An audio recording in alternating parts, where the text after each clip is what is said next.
Before the war, I could never have dreamt of going to one of the elite schools because I had to work. I was admitted to Harvard and got most of my higher education there. It was the GI Bill that made that possible.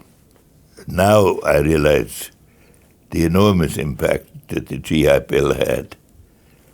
But in those days, we sort of thought it was a benefit, maybe that we were entitled to.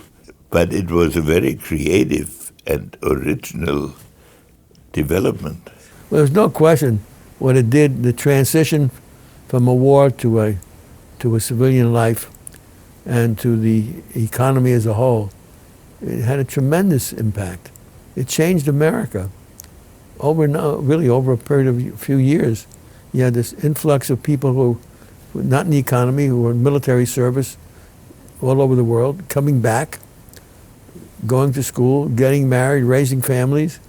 The government agencies that helped on the GI Bill played an important role. I mean, it made the transition possible. It made the growth of the economy possible. It really provided the fuel for the economy. It was incredible. And it worked better than anybody would have thought it would work. Oh yeah, the GI Bill paid for my high school and my undergraduate and law school. Why hasn't it been copied? What about the vets coming home today? If we've been in war. After the Korean War, we had the Vietnamese War, we have the Middle East. Why shouldn't they have that benefit?